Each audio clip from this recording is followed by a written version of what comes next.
다 겪는 것이 인생이라지만 이번 일로 저 역시 깨달은 바도 있고 다른 분들도 좀 생각해 보실 문제라고 생각해 이렇게 사연을 보내게 됐습니다.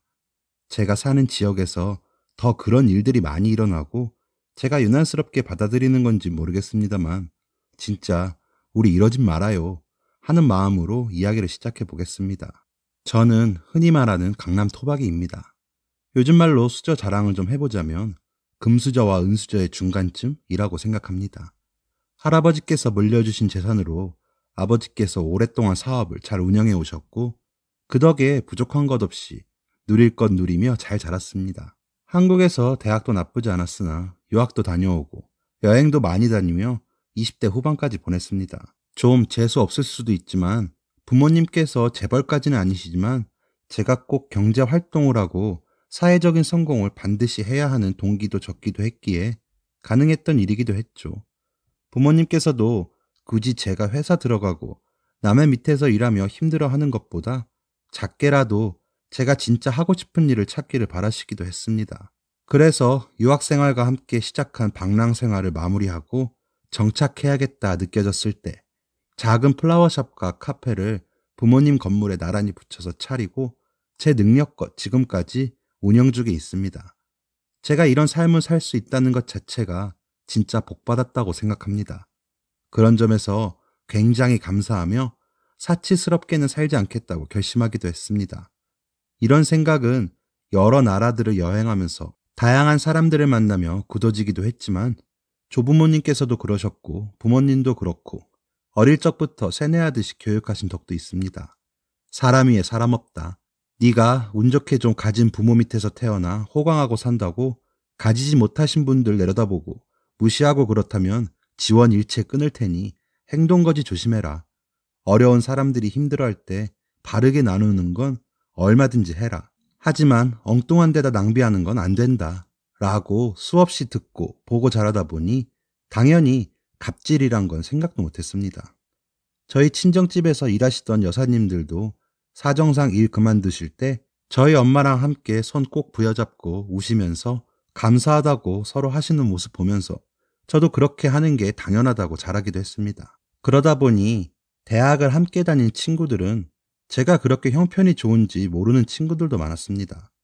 초중고 동창생들이야 한 동네에서 나하고 자라 거의 형편이 비슷하지만 대학 친구들은 좀 다양한 지역에서 모이니까요. 나중에 저 결혼할 때 와서야 너 이렇게 좋은 집안애였어? 하더군요.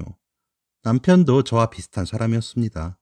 저희 플라워샵에 일주일에 한 번씩 오시는 손님이셨는데 어느 정도 얼굴이 익숙해질 무렵 제가 나가던 유기견 봉사단체에서 만나 약간의 친분을 쌓게 되었었죠. 저는 이미 남편에게 호감이 있을 대로 있는 상태였는데 남편은 그 마음을 아는지 모르는지 일주일에 한 번씩 꽃을 사고 봉사단체에서 열심히 봉사만 하더군요. 그러다 하루는 저희 플라워샵에 한 중년의 여성분과 팔짱을 끼고 오더라고요.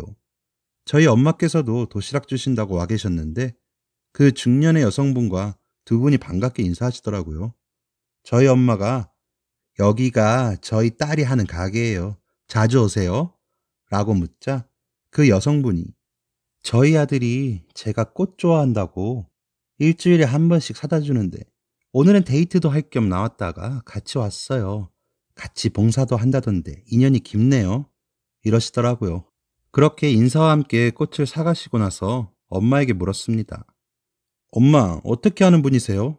하고 여쭤보니 왜 무슨 건설 사모님이시잖아. 너도 들어서 알지?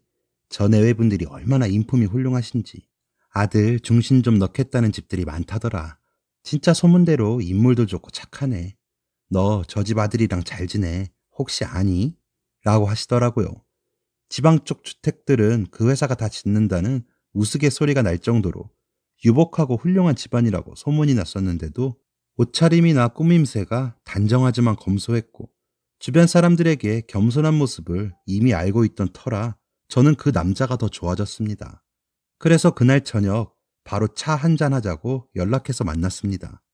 그리곤 솔직하게 이야기했습니다. 제가 호감을 느끼고 있던 것 아셨어요?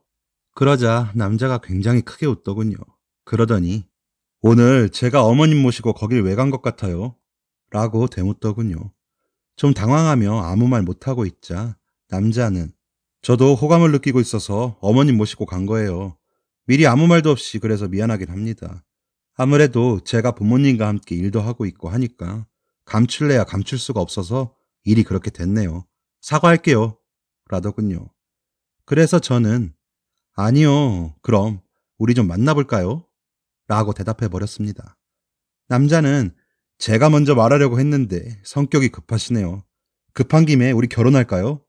라며 웃어버리더군요. 그렇게 저희는 6개월 만에 결혼을 했습니다. 시부모님께서도 역시나 저희 남편처럼 온화하신 분들이었습니다. 무시무시한 시댁 이야기에 겁먹었는데 일절 터치도 없으시고 오히려 더 챙겨주시려고 하셔서 죄송할 정도랍니다. 저희가 아들 낳았을 때도 저희 엄마보다도 더 많이 저를 챙기셔서 저희 엄마가 무한한데 기분은 좋다고 하실 정도였으니까요. 지금 제 자랑이 늘어져서 좀 민망하기도 하네요. 제가 이렇게까지 저의 환경을 말씀드린 이유는 지금부터 시작할 이야기 때문입니다. 저는 8개월 전쯤 남편의 회사 근처 아파트로 1년 월세를 얻어 이사를 했습니다. 저희 신혼집으로 살았던 집이 시부모님께서 신혼집으로 사셨다가 분가로 들어가시며 세를 주셨다가 저희가 결혼하며 인테리어를 하고 살았는데도 근 10년이 되다 보니 여기저기 손을 좀 봐야겠더군요. 그 김에 남편이 다시 짓자고 해서 재건축 때문에 임시 거처로 구했습니다. 전에 살던 동네와 그렇게 멀지도 않아 아이 학교도 전학하지 않아도 돼서 좋더라고요. 아이도 남자아이다 보니 아파트 놀이터에서 친구들과 어울리는 것도 좋아하기도 하고요. 그런데 여기 이사 오고 나서 이상한 광경을 보게 되었습니다. 저희 아파트와 학교가 붙어 있다 보니 길 건너 임대 아파트 아이들이 등하교를 아파트 사이길로 하는 게 더 빨라서 통학하는 아이들이 많더라고요.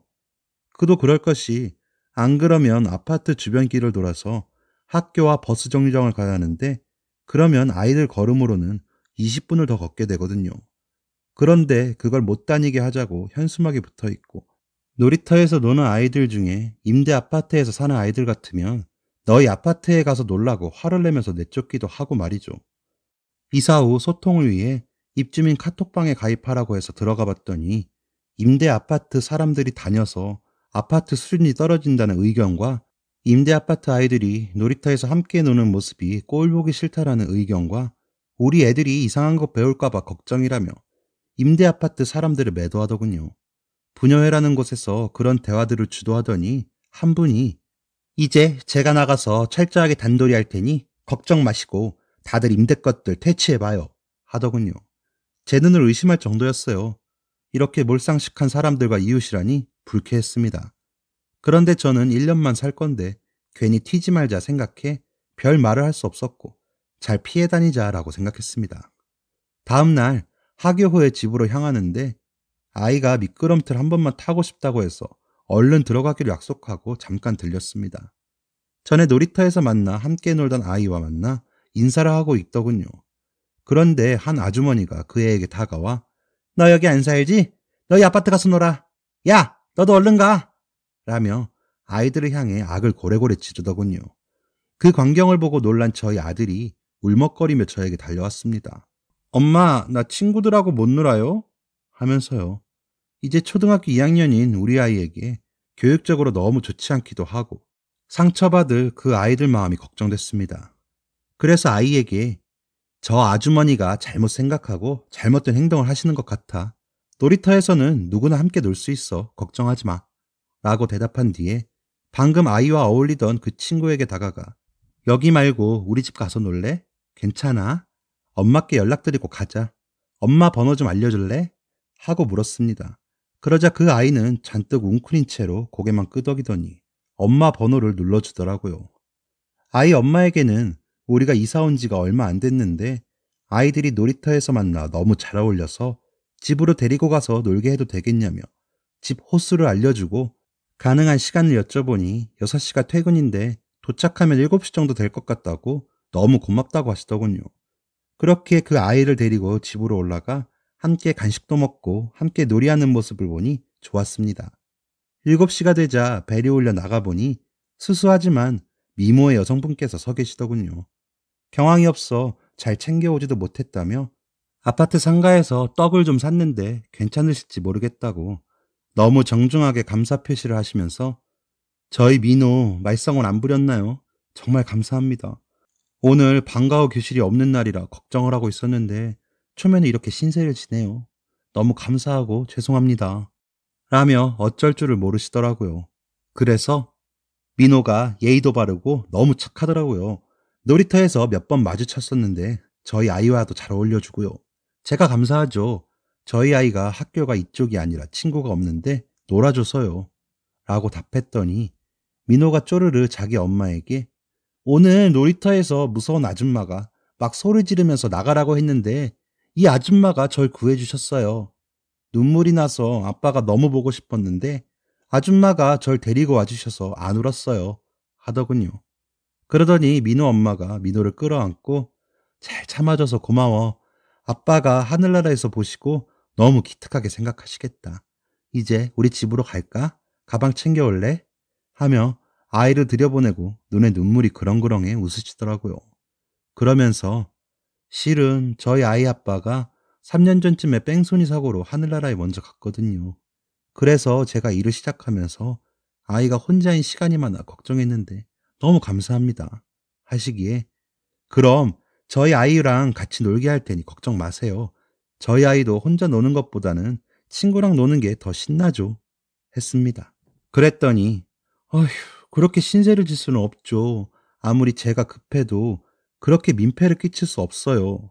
라고 하시더군요. 그래서 제가 아이 친구 만들어주고 싶어서 그래요. 민폐는요. 저희 아이랑 같이 노는 건데요. 너무 걱정 마시고 다음 주부터는 제가 어머니 퇴근할 때까지 데리고 있을 테니 걱정 마세요. 라고 말씀드렸더니 너무 감사하다고 하시며 가시더라고요. 민호가 아까처럼 어른들의 횡포에 상처받아 괴로워할 것도 걱정이 되기도 했고 우리 아이와 숙제도 하고 놀이를 할 때 의젓하면서도 야무진 모습에 오히려 제가 듬직하기도 하더라고요. 그렇게 몇 주를 그 아이와 저희 아이가 함께 놀며 방과 후를 보내게 되었습니다. 그러던 어느 주말 남편도 지방 출장 때문에 없고 아이가 민호랑 놀고 싶다고 전화해보자고 졸라 연락을 해보니 마침 심심해한다고 하셔서 놀이터에서 만나 놀자고 약속하고 만나기로 했습니다. 만나고 나니 아이들은 신나서 방방 뛰며 놀고 저는 민호 엄마가 싸오신 김치 부침개를 받아들고 수다를 떨고 있었습니다. 아이를 맡기며 너무 염치가 없는데 반찬이랑 아이들 간식 하나씩 해드려도 되냐고 하셔서 괜찮다고 하다가 너무 사양하면 또 마음이 불편하실 것 같아 그럼 조금만 해달라고 해서 먹어보았는데 솜씨가 너무 좋으시더라고요. 괜히 뭐 먹고 싶어서 만나자고 한 것 같잖아요. 냄새부터 너무 맛있겠어요. 라고 말씀드리니 제가 너무 염치가 없죠. 아이가 집도 엄청 좋은데 장난감도 다 좋은 거라고 얼마나 자랑을 하던지 너무 감사해요. 라고 하시더군요. 아유, 그런 소리 마세요. 제가 너무 맛있는 반찬 받아서 더 민망할 정도예요. 어쩜 그렇게 솜씨가 좋으세요?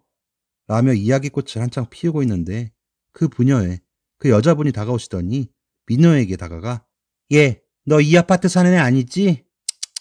옷차림부터가 딱 빈티가 난다. 너 왜 자꾸 여기 드나드니? 앞으로 우리 아파트에는 들어오지도 마. 너도 이런 애들이랑 놀지 마. 나중에 이런 애들 사는 데 가서 살고 싶어? 이러는 겁니다. 저와 민호 엄마가 깜짝 놀라 아이들 쪽으로 가니 그 아주머니의 목소리가 더 커지며 아니, 애엄마예요? 도대체 여기가 어디라고 아무나 드나드는 거야? 여기가 뭐 개나 소나 들어와서 누리라고 지어놓은 아파트인 줄 알아? 애나 엄마나 하고 다니는 꼴 하고는 라는 겁니다. 그래서 제가 아니 말씀이 너무 심하신 거 아니에요? 제가 초대해서 함께 놀기 했어요. 왜 제 손님한테 아주머니가 이렇게 무례하게 굴어요? 라며 쏟아붓고 있는데 민호 엄마가 아니에요 죄송합니다. 제가 주의하도록 할게요. 우리 먼저 가볼게요. 라며 가버리더군요. 너무 속상하고 화가 나서 아니 지금 이깟 아파트가 뭐가 그리 대수라고 사람을 무시하시는 거예요? 도대체 이 아파트 한 채 가진 게 그렇게 벼슬이에요? 라는 제 말을 막으며 아니 애기 엄마는 여기 월세 사니까 상관없겠지만 저런 수준 낮은 사람들 드나드는 것 때문에 아파트 값 떨어지는 거 책임질 거야? 그깟 아파트 한 채? 뭘 가져봤어야 그 차이를 알지. 뭘 모르면 가만히 있지 어디서 훈계질이야. 계약 끝나면 이사나 잘 가. 라더군요. 더 이상 이런 사람이랑 말을 섞는 게 무의미할 것 같다는 생각도 들었고 아이가 옆에 있어 그냥 돌아설 수밖에 없었습니다. 그날 저녁 아이를 재워놓고 남편에게 있었던 일을 이야기하며 분해했더니 사람 좋은 웃음을 웃어버리더군요. 그렇게 웃지 말아요. 나 너무 속상해. 민호 엄마에게 뭐라고 이야기할지도 모르겠어. 너무 미안해서. 라고 하니 남편은 민호랑 민호 엄마가 진짜 놀라고 속상해시겠다. 그런데 내가 여기저기 사람들 상대하다 보니 어설프게 가진 사람들이 더 큰 소리 내고 더 매섭게 굴더라. 그 사람들은 아마 그게 최선인 걸 아니까 더 지키려고 아둥바둥 하는 것 같아. 그냥 그런 사람들이랑 상대도 말고 속상해도 마라. 민호랑 민호 엄마랑 다른 데서 만나고 민호는 얼른 데리고 왔다가 데려다 줘. 잘 달래주고. 라며 안아주더군요. 다음날 아침이 돼서야 민호 엄마에게 메시지를 보냈습니다. 민호 엄마 너무 속상하죠. 미안해요. 내가 괜히 놀이터 가자고 해서. 우리 그러지 말고 다음 주말에는 아이들 데리고 롯데월드 가요. 가서 기분 좀 풀고 와요. 그리고 민호 우리 집에서 노는 건 계속하기로 해요. 그런 아줌마는 신경도 쓰지 말아요. 라고요. 그러자 몇 분 후 제가 죄송하죠. 그런데 가난이 죄가 아니라는 말은 틀렸나 봐요. 진짜 속상하네요. 민호에게도 뭐라고 이야기해야 할지 몰라서 더 속상해요. 라고 답장이 오더군요. 진짜 저도 뭐라고 이야기를 더 해야 할지 모르겠더군요. 그렇다고 제가 그 몰상식한 아주머니 말대로 하고 싶지 않았습니다. 그냥 하던 대로 계속했죠.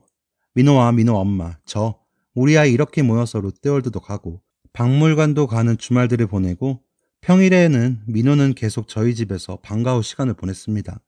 민호를 데리고 집 앞 버스장장에서 민호 엄마와 만나고 돌아오는 길에 그 아주머니를 또 마주쳤습니다. 그런데 갑자기 옆에 있던 아저씨가 절 향해 화가 난 얼굴을 오시더니 아줌마가 우리 아이프한테 텃세한다 어쩐다 했어? 다 입주민들 위해서 하는 일인데 당신이 뭔데 뭐라고 해? 라며 소리를 지르더군요. 어이가 없기도 하고 요즘 세상에 남자분이 그렇게 달려드는 것이 무섭기도 했습니다. 그래서 아무 말도 못하고 그 아저씨를 피해서 집으로 달려와 버렸습니다. 제가 헐레벌떡 들어가니 남편도 놀라서 무슨 일이냐고 묻더군요. 그래서 이런 일이 있었다고 했더니 아이고 우리 사모님 된통 걸리셨네. 잘 무시하고 왔어. 괜히 그런 사람들이랑 엮이지 마. 그냥 당신은 당신 하는 일만 해. 그 사람들도 조만간에 다 돌려받아. 당신 괜히 그 사람들 미워하고 그러지 마. 당신한테 안 좋아. 내일은 내가 민호 데려다 줘야겠네. 라며 넘어가는 겁니다. 뭐 남편 성격이야 뻔히 알긴 알지만 조금은 서운하더군요. 그래서 내일부터는 자신이 데려다 준다고 하니 그냥 넘어가기로 했습니다. 좀 무서웠거든요. 그리고 진짜 어설프게 가진 사람들이라 부부가 합심해서 저러는구나 싶으니 불쌍한 생각도 들더군요. 그렇게 시간은 흐르고 방학 때에도 민호 엄마 상의해서 도서관도 데리고 다니고 근처 공원으로 소풍도 다니며 더 가깝게 지냈습니다. 민호 엄마는 반찬과 간식을 보냈고요. 저희 플라워샵에도 데리고 가고 카페에도 앉아서 놀게 하니 좋아하더군요. 그렇게 평화롭게 지나가고 있었습니다. 한 두 달 뒤면 저희가 이사를 다시 가야 하니 민호랑 어떻게 만나야 하나 의견 조율도 하고 있었고요. 민호네는 외할머니께서 하시던 일이 이제야 정리가 돼서 올라오시기로 했다고 해서 한결 마음이 놓이기도 했습니다. 이번 추석 때에도 당일날만 빼고 뭘 할지 열심히 정해놓았죠. 남편에게도 민호와 아이랑 어떻게 놀 거라 이야기하는데 추석 당일날 저녁은 시간 좀 비워놔. 무슨 건축이라고 우리 하청업체 사장님이 알고 보니 여기서 하시더라고. 집 앞에서 우연히 만났는데 과일이라도 사서 오신다네. 이번에 우리랑 계약하기로 한 게 좀 규모가 있어서 얘기도 좀 해야 해서 오시라고 했어. 라는 겁니다. 흔한 일이 아니었기 때문에 준비하겠다고 대답했죠. 추석날 저녁 한창 손님 맞을 준비를 하고 있는데 그 부녀의 아주머니와 그 화내던 아저씨께서 저희 집에 오신 겁니다. 제가 너무 놀라 문을 열며 저희 집까지 무슨 일이세요?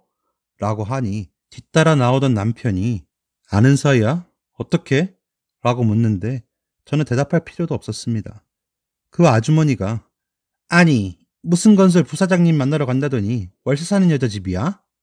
아저씨는 서둘러 그 아주머니 입을 막으며 그 입 안 다물어 이러며 윽박지르며 제게 목례를 하시더군요. 눈치를 챈 남편이 혹시 당신이 말했던 분들이 이분들이야? 이러더군요.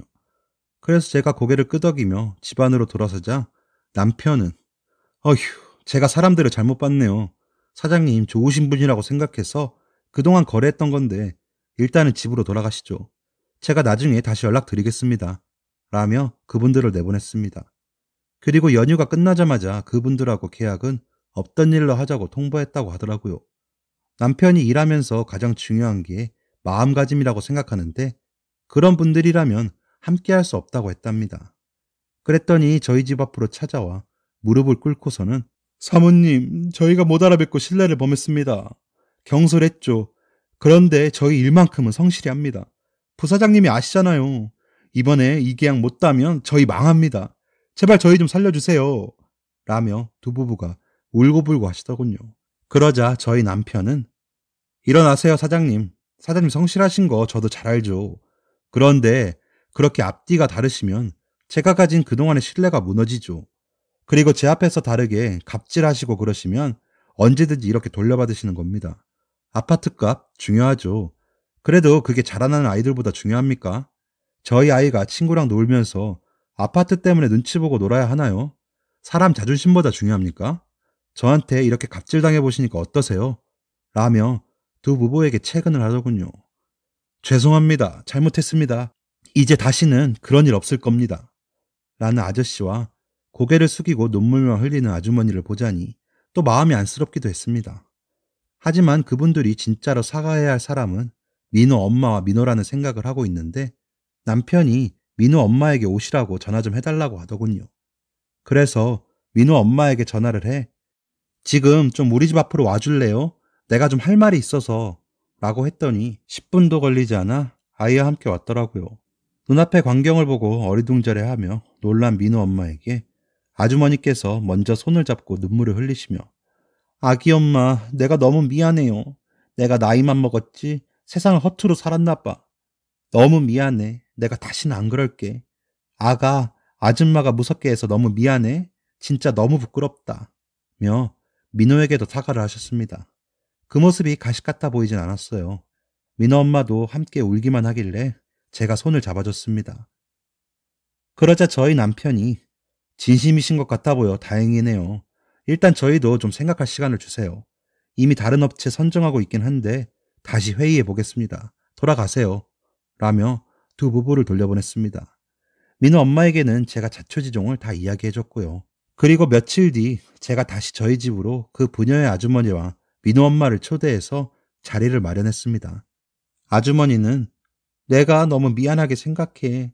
진짜 이번에 겪어보니 없는 서름을 너무 느끼겠더라고. 애기 엄마 내 사과 받아줘요.